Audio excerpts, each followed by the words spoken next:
Hey everybody, Steve Borey here from the Jackpot Gents. If you're familiar with our channel, it is operated by me and my son, Matt Borey.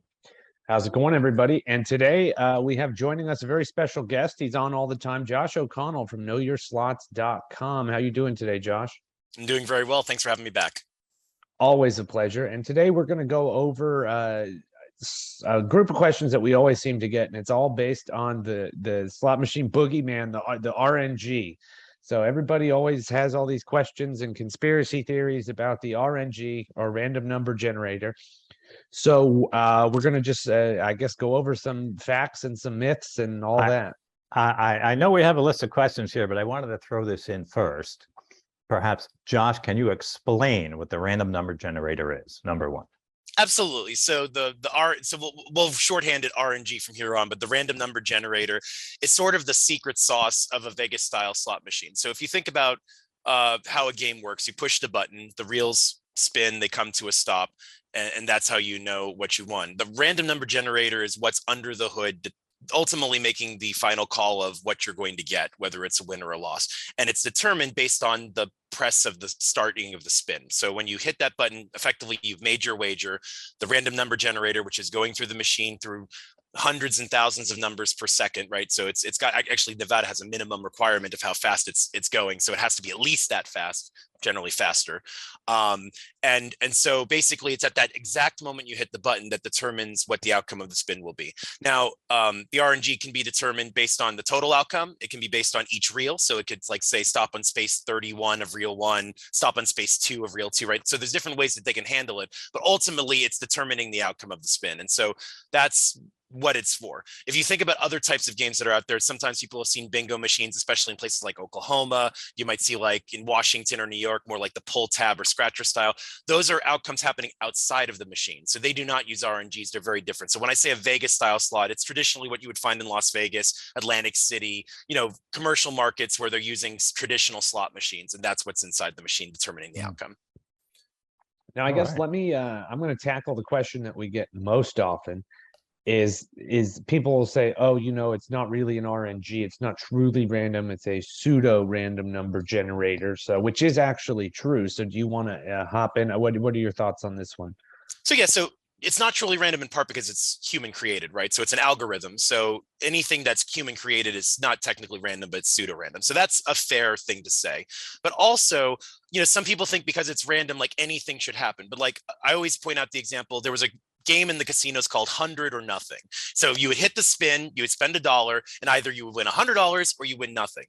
Being completely random doesn't mean that machine can suddenly pay out $1 million. It is simply not designed to do that, right? So it's random within a range of possibilities. And so that's what people sometimes sort of trip over and sort of get stuck.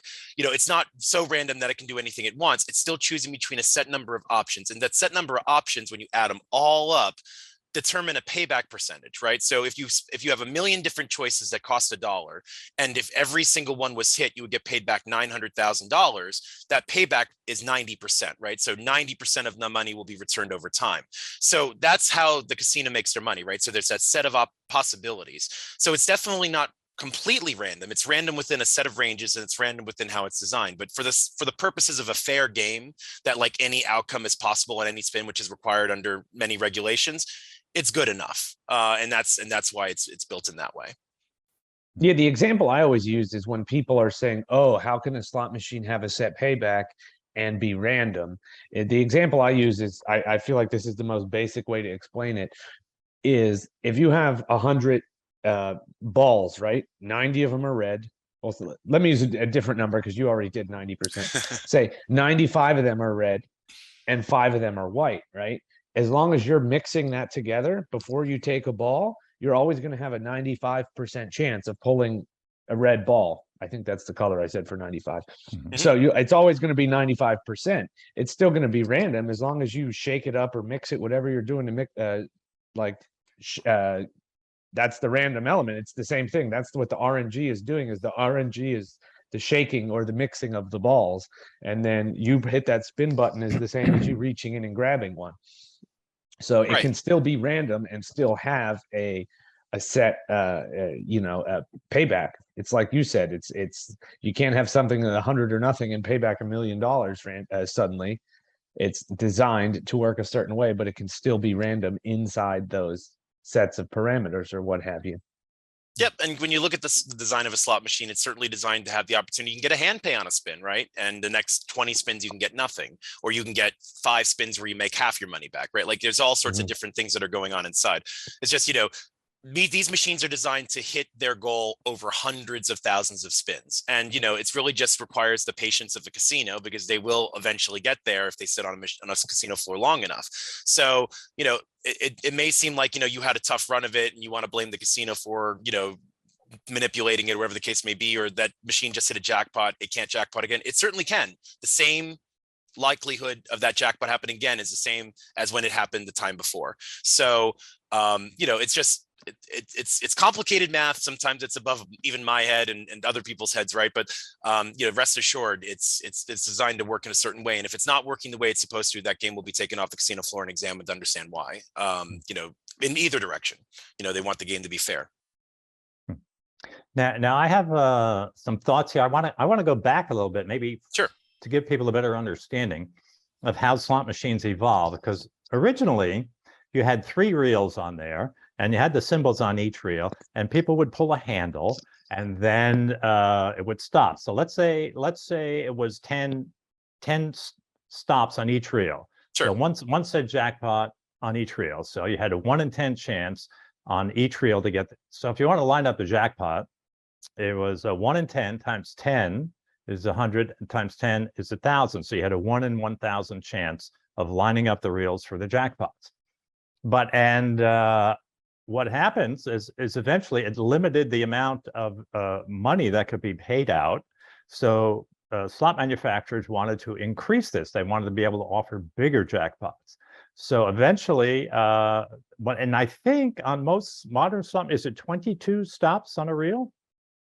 It's, I think, 22 or 24, but that's spaces that they can stop. There's also the concept of now waiting, right? So some spaces could be hit more often than others. So they do that so that way they can expand the amount of possibilities. So like maybe a blank space gets hit on twice as much as a 7, and the 7 gets hit on like 1/4 as much as a bar. And so they do this to allow more small pays, but also to reduce the overall odds of a jackpot. So without even adding a reel or adding more spaces, they're able to make the game more volatile in that way, where they can have a bigger top prize that's harder to get.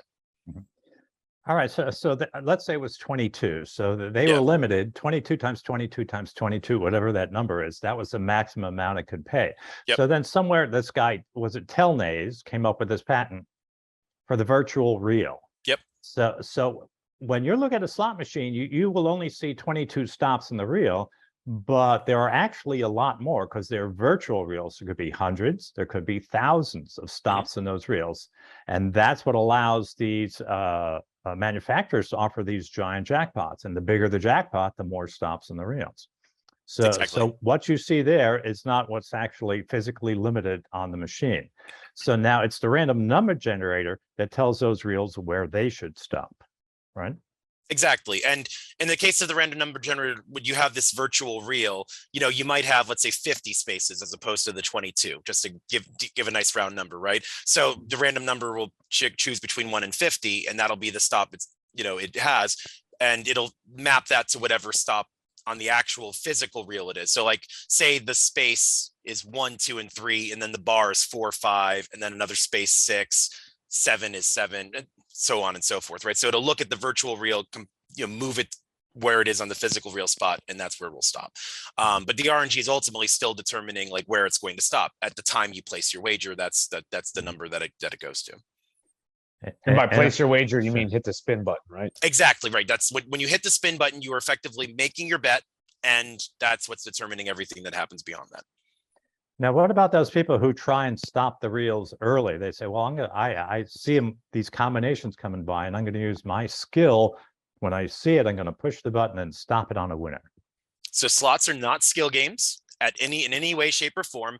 The outcome was determined when you started the spin. So when you stop the reels early, it's just speeding up the display of the outcome. It is not changing the outcome in any way. In fact, manufacturers are so eager to make sure that people know this that most modern slot machines have a line somewhere in the pay table that says that word for word. Stopping the reels has no impact on the outcome of your spin. So they really want to be upfront about that, because they don't want you to think that you're somehow, they're messing with you. Oh, I stopped it there, but it actually stopped there. The game's messing with me. No, the game is doing what it was designed to do.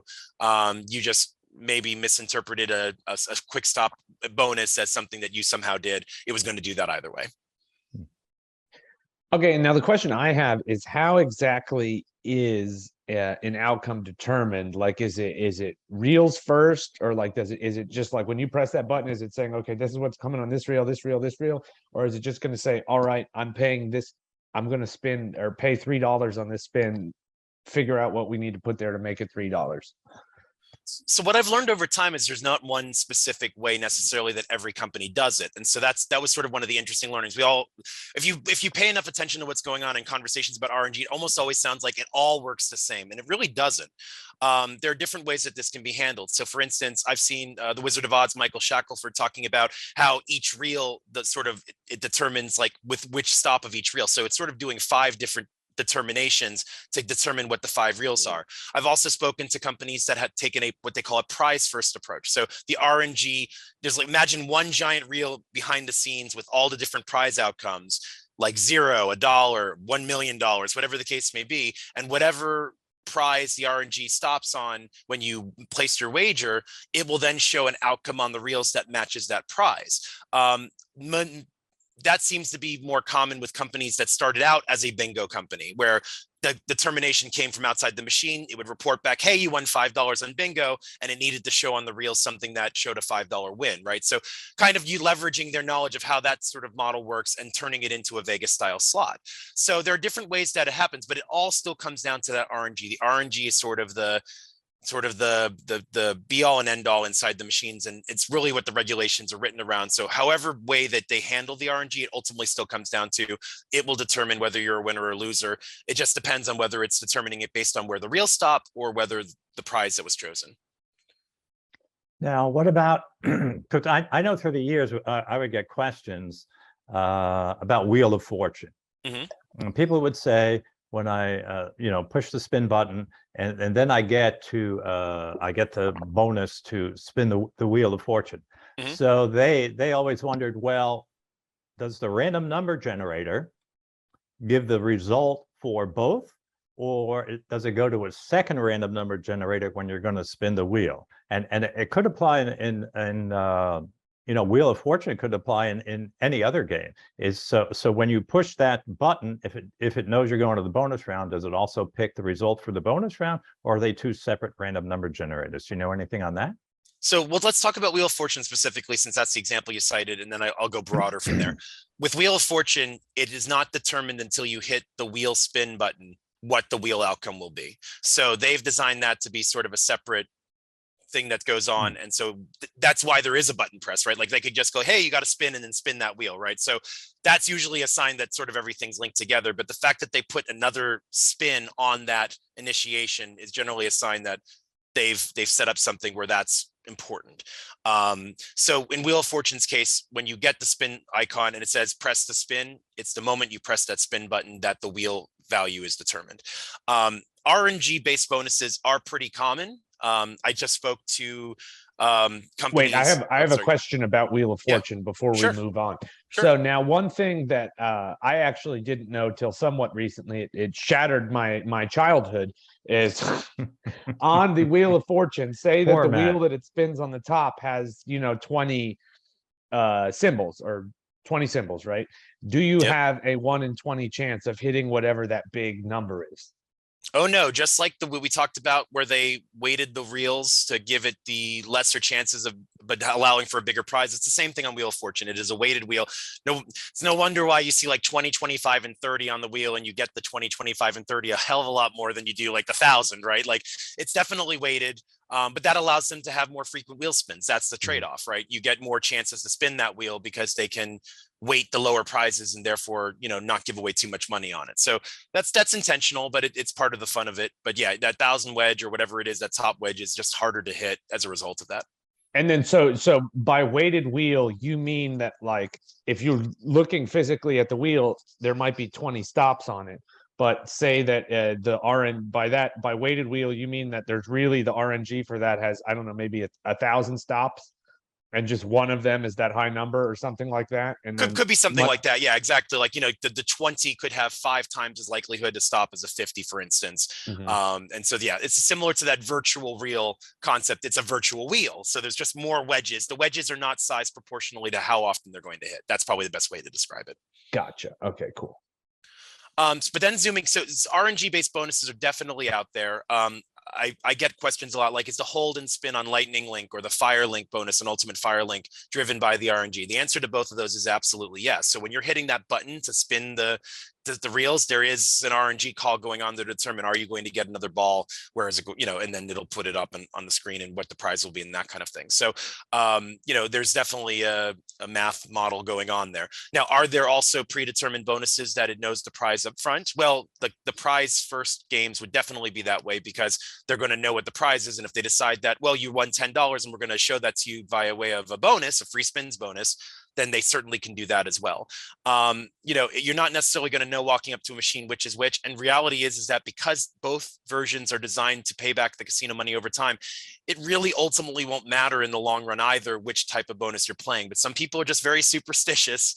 And we've talked about like the Wicked Wheel games here and that the fact that they're predetermined, pick bonuses, although they show the outcome. So, people like to know, but the reality is neither really matters over the other because in the end, they're both designed to make the casino the same percentage of money over time, if that makes sense. All right, so we covered all the questions my dad and I had for you. Now let's hop into questions that a lot of the viewers have had for you. The first one is, I guess this has to do with a hot machine, cold machine. Do slots adjust their payback when a machine pays big or if it hasn't paid in a while? Yeah, this is one that I definitely wanted to I brought from my readers as well that I wanted to bring up because there's been a couple of videos floating around YouTube recently that have posited on this incorrectly from my understanding of talking with manufacturers. So because the random number generator is working within a range of outcomes and over time it's going to get the payback that it needs to get, it does not need to make any adjustments after a jackpot or after a cold spell because those same range of outcomes are still in play every single time as they are required to by law, right? In terms of the regulations. And so it doesn't need to do that. It just simply doesn't need to do that because over time it's going to do it on its own. So, when we say like if there's like 100,000 outcomes and one of them is the top grand jackpot and that top grand jackpot was hit, the very next spin, it's still a 1 in 100,000 shot. It is theoretically possible that someone could win the grand on the very next spin. Is it likely? No, but is it possible? Yes. And so the machine won't be making adjustments based on big payouts or cold spells because the range of choices will take care of that problem over time.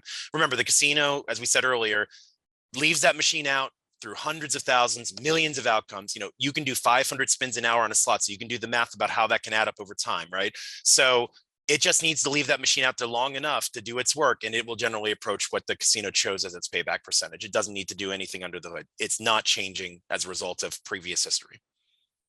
All right, next question is, do machines adjust the payback when you're using free play versus, like, is it a different RNG for free play than it is for regular cash?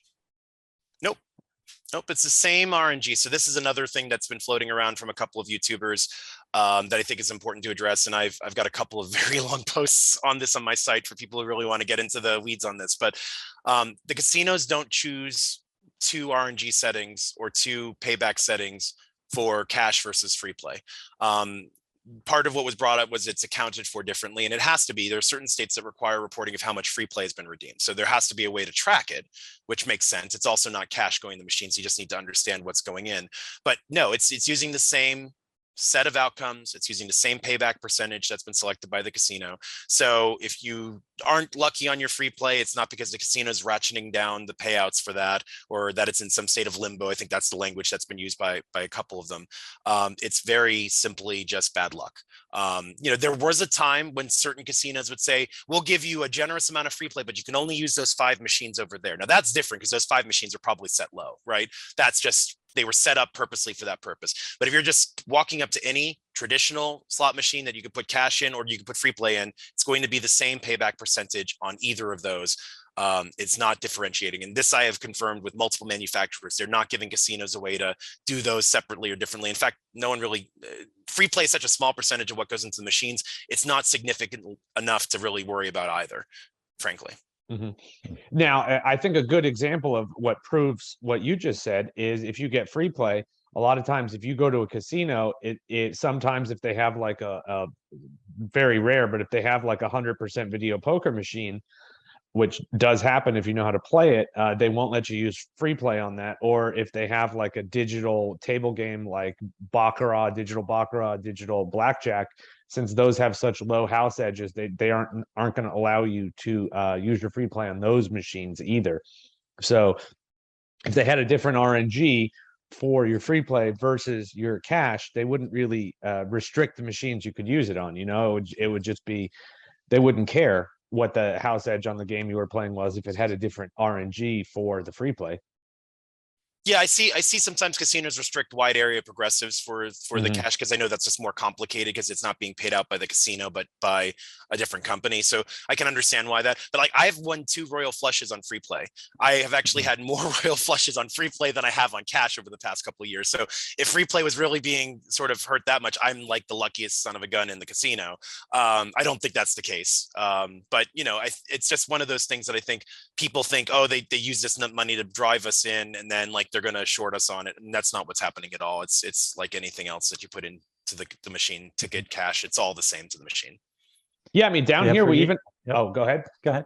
No, go ahead. I was going to say, down here there's some casinos in South Florida that won't even let you use your free play on video poker at all. You have to use it on slot machines. That was what I was going to mention. That one there. Oh, well, we're on the same brainwave. There's a couple near us. Yeah. That's a bummer. Yeah. Now, last question from your viewers and our viewers is, are bonuses based on the RNG also?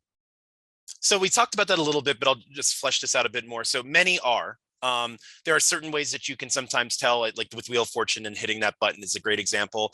You know, sometimes they'll show bonus reels in play on the bottom of the machine. So in certain markets, there's sort of this requirement that you indicate that you're in a free spins bonus, and so you have to demonstrate this differently, different colors, different visualizations. Like some of the old quickets, they would even write the word free on all the spaces just to really hammer it home.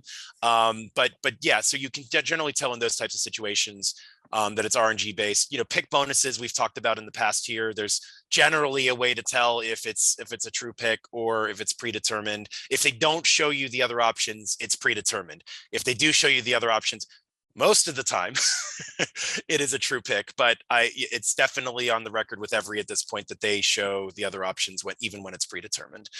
So they're the exception to the rule, but everybody else, to my knowledge, is following that conventional wisdom. So generally speaking, you'll have a good understanding of if it's RNG or not. But as I said, in the long run, both formats will get the casino where they want to be. So it's just different ways of accomplishing the same goal. All right, I wanted to finish up here on the subject of slot machines and random number generators. People are always trying to find a way to cheat a slot machine.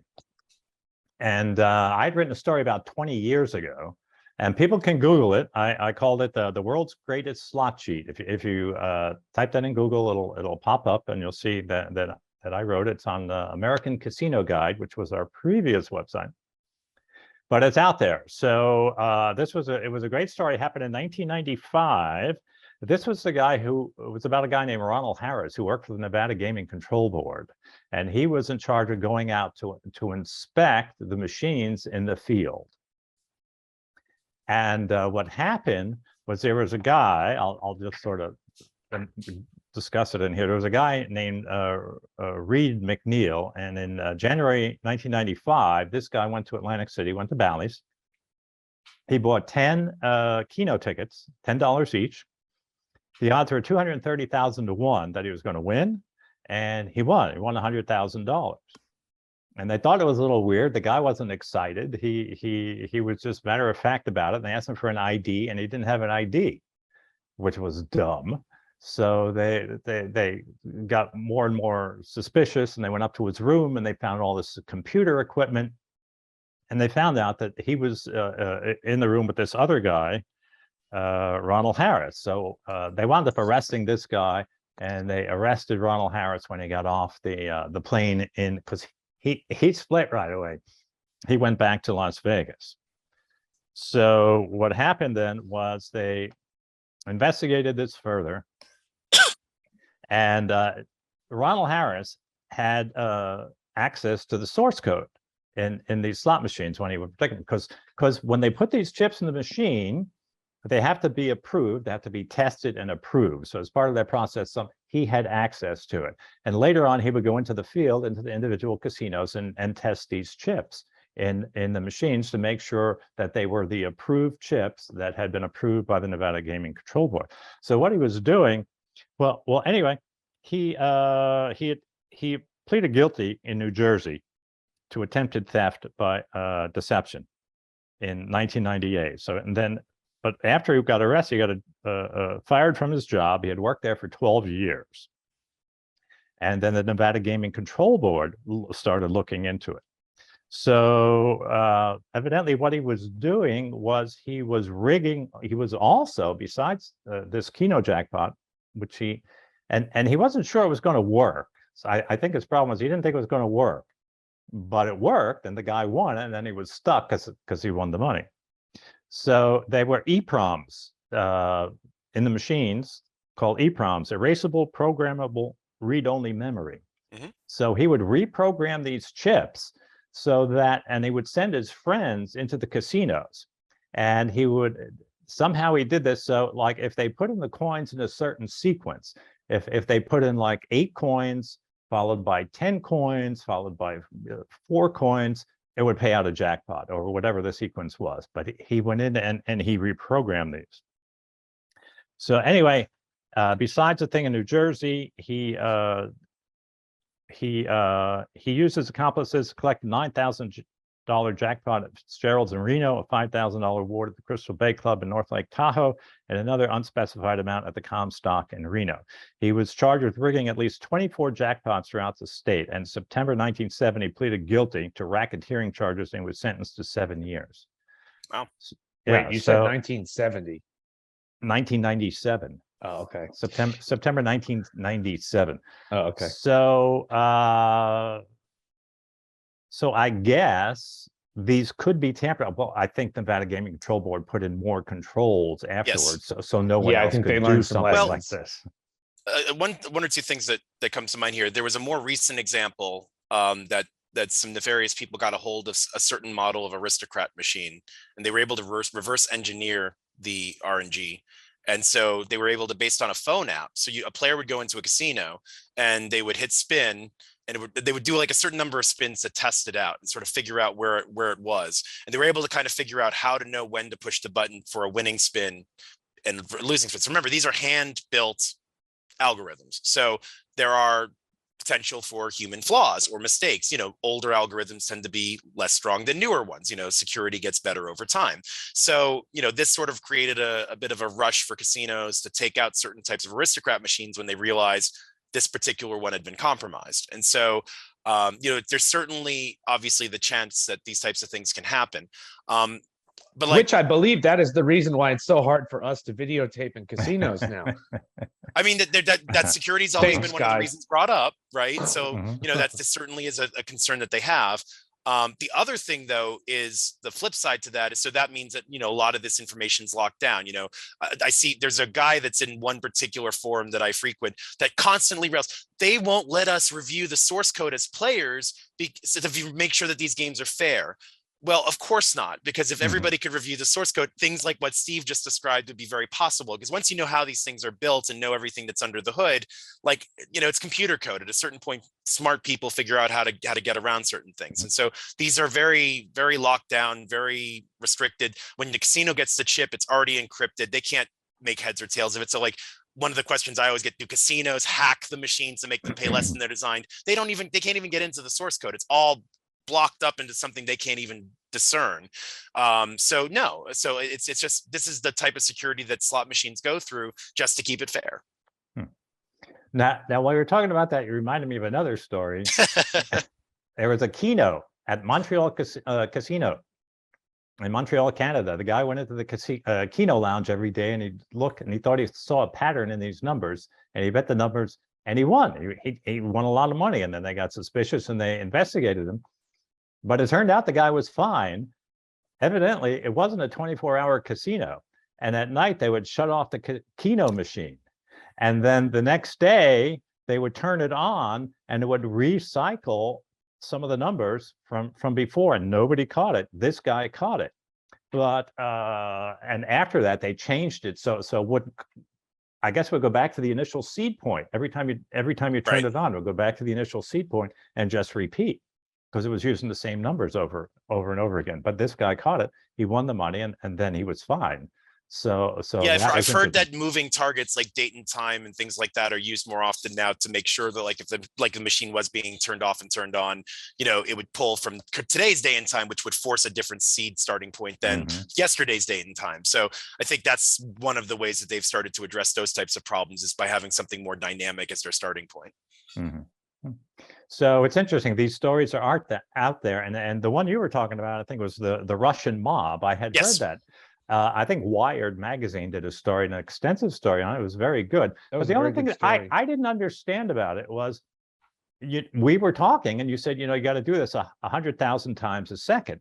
So how could you have the physical dexterity to know to push the button? Supposedly it sent a signal to the person to push the button, but how could he do it within 100,000th of a second? That part I never understood. So imagine getting ahead of it, right? So if you know it's going to happen in a quarter to a half of a second, so the phone would vibrate before the actual reaching point. So like there's calibration, right? Like based on the player. So like they can start to figure out, they didn't expect it to work every time. It just needs to work enough times for them to get ahead, right? So that's the idea. And I think that's how it works. So like a quarter to a half a second beforehand, it would vibrate. So that way there was that instinctual reaction time built in before the button was pressed.